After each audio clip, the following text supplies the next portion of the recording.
Warning: the following video contains massive spoilers to a highly anticipated film that has just been released.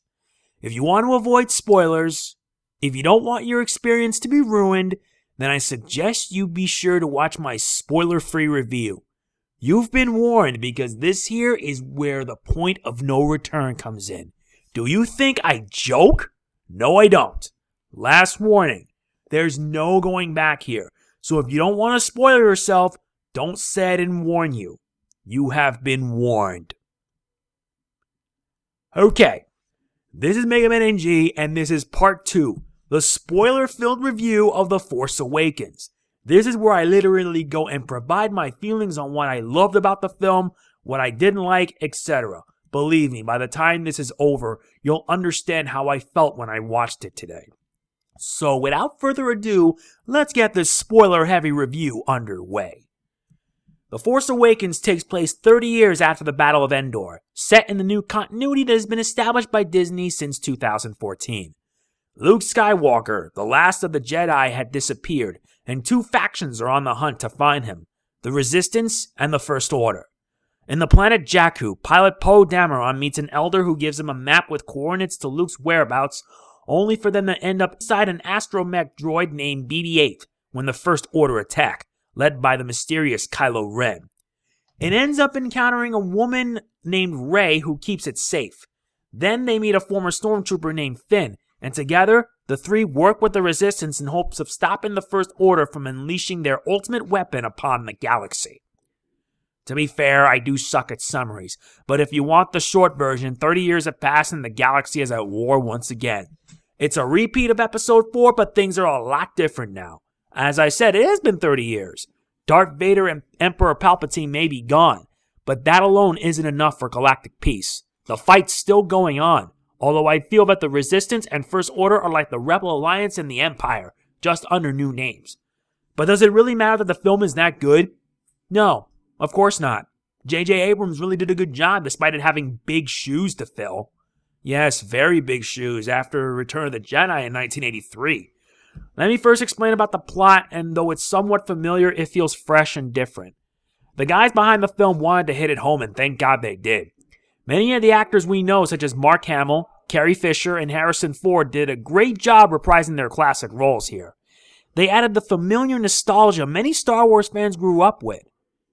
This movie also introduces new characters such as Finn, Rey, Poe Dameron, and the big bad himself, Kylo Ren. All the new actors did great. They felt believable, but at the same time, you just want to root for the good guys to win.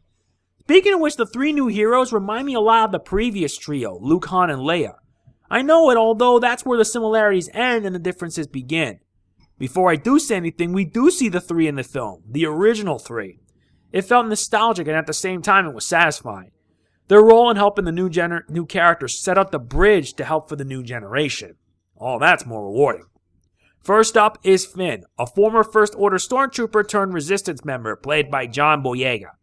The guy at first was a coward because of how dangerous the First Order is. Believe me, he's seen it all. Can we blame him? No, because he saw how dangerous they were. And what can they do to the galaxy should they succeed in finding Luke and destroying him? Over time, his cowardice went away and the guy toughens up to be a capable warrior. He can also be pretty funny, too, at some parts with him, and it did make me laugh. Like, there was one scene where Finn was trying to, fix up Chewbacca without Chewbacca, trying to beat him up, and it was kind of funny, but at the same time, Finn really does care. It was funny, and I worried if Finn was going to get his arms ripped off. It didn't happen, so I was thankful for it. Of course, we do get to see an epic moment with him in the end when he confronted the big bad. And for someone who isn't a Jedi, he held his own very well. Next up is Rey, played by Daisy Ridley, and she's a very strong character. Strong would be too appropriate of a word now, wouldn't it? How about badass, because that's what she is.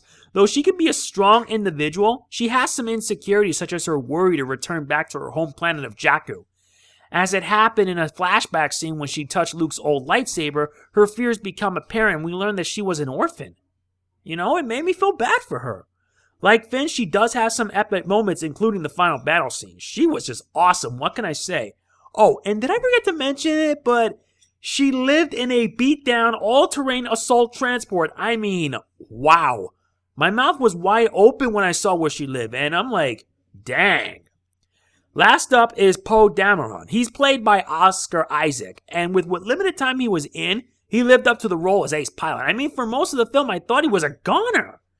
Of course, he helped bridge things between Finn and Rey, since his actions helped bring the two together along with BB-8. Need I say that BB-8 is one of the coolest droids I've ever seen? And yes, it is an actual real robot, real functioning robot. I kid you not. It makes me want to get my hands on that BB-8 toy that I hear so much about. Poe was awesome regardless. All three of these protagonists were great. They felt real, they felt believable, and it helped give the story a lot more weight. Like I mentioned in my spoiler-free review, there was a balance of action, humor, suspense, emotion, etc. It was insane. There were so many good moments in the film. Like, for example, my favorite scene was when Rey and Finn had to pilot the Millennium Falcon through the wreckage of a downed Star Destroyer while dodging First Order TIE fighters. It was just so awesome. Yeah, they did show it in the trailer, but seeing it actually happen was just too intense. It was incredible. There are a lot of other moments, but I can go on and on. Fortunately, I can list them all together in the description if you're interested in seeing about it, or rather hearing about it.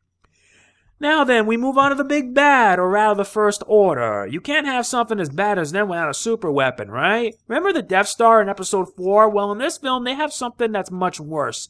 It's called Starkiller Base. It's half planet, half super weapon. Basically like 200 times the size of a Death Star. And the scariest thing is that their weapon can destroy entire star systems in a single blast. When I saw them unleash that power in destroying a star system, I was shocked. It was insane. It was like how the Death Star did it, but just on a grand scale. But it also shows the power of the First Order and how dangerous they were. They were extremely dangerous, and if they were the ones ruling the galaxy, I would feel bad for the entire universe.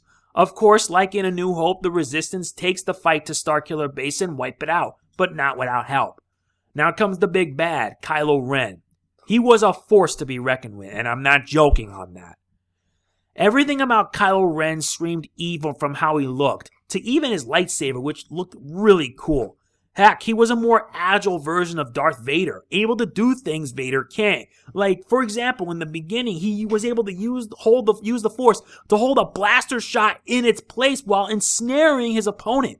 He held the shot for like about 3 minutes, and then as he walked away, it went hitting somewhere else, and that's just scary. With force power like that, he is a dangerous foe. He is very dangerous. What's worse is that he's also like a ticking time bomb, because 1 minute he can be calm, and the next, after hearing some bad news, he flips down to rage. Unstable is a better term for this guy. Very unstable and also very dangerous. And since this is spoiler territory, I'm getting this out of the way.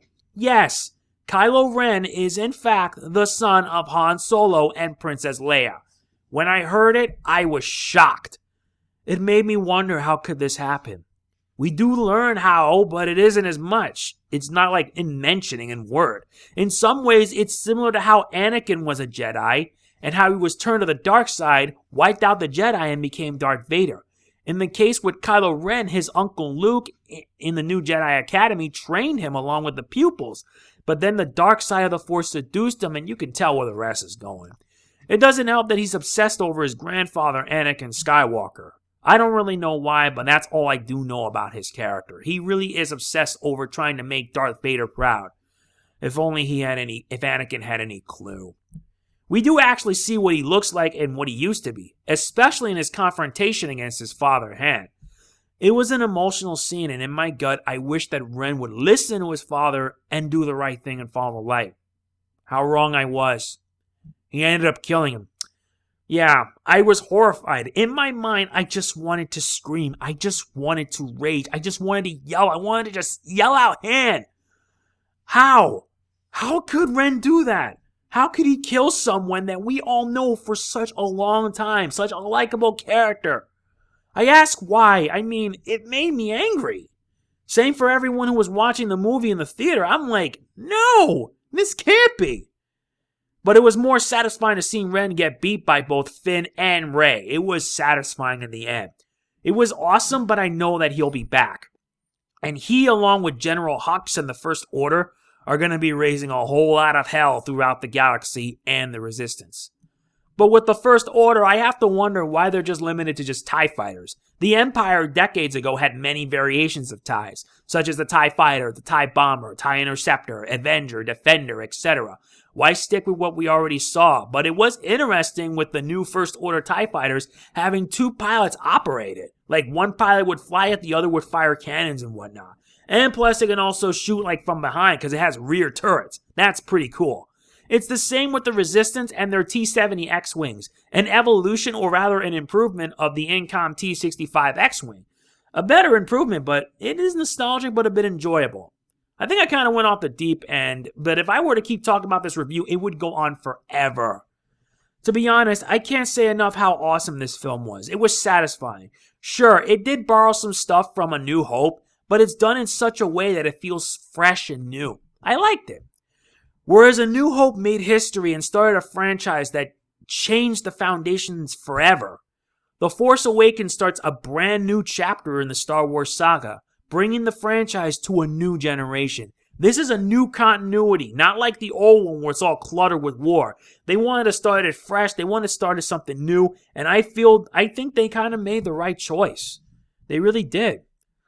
There are many nods to the original trilogy, along with some that not even I had a clue about. For example, like Starkiller Base, the term Starkiller is a nod to what Luke Skywalker's original name, Luke Starkiller. That's a pretty interesting nod.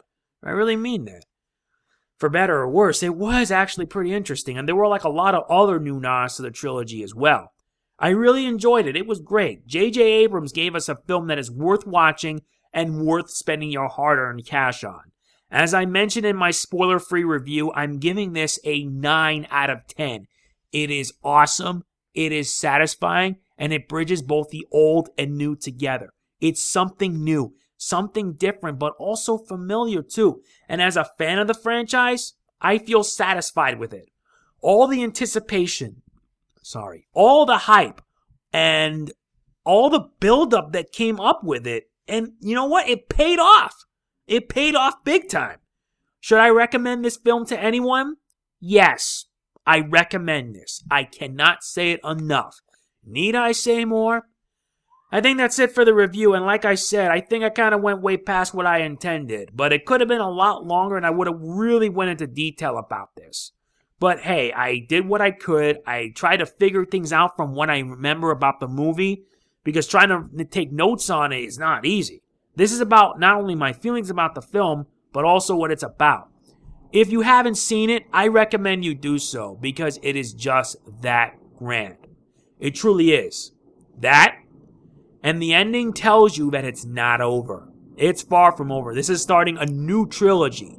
I look forward to when episode 8 comes out in 2017, and I really hope it doesn't disappoint. So yes, that's it for my spoiler-filled review of The Force Awakens. It's not much of a spoiler-filled review, but it's just enough to make you know what it's about. But if you haven't seen the film, I recommend you do so. I already mentioned in the beginning that there are massive spoilers, and if you don't want to be spoiled, I recommend watching the spoiler-free review, which is part 1. I hope you enjoyed it regardless. If you did, make sure you hit the like button. It does mean a lot to me and for my YouTube channel. And if you have seen the film and want to provide your feelings, tell me what you think. Let me know in the comments. And one last thing. If in the event you do see the film at a theater, make sure it is the film, Star Wars, The Force Awakens, instead of something like Alvin and the Chipmunks, Road Chip. Believe me, it happened today when I went to get tickets, and I was a little upset. But everything was settled, and I felt satisfied. But seriously, why would somebody want to do that? It's just enough to get my insides upset. The Force is strong, and it is good to be a Star Wars fan. That's it. This is Mega Man NG. Thanks for watching. Peace out.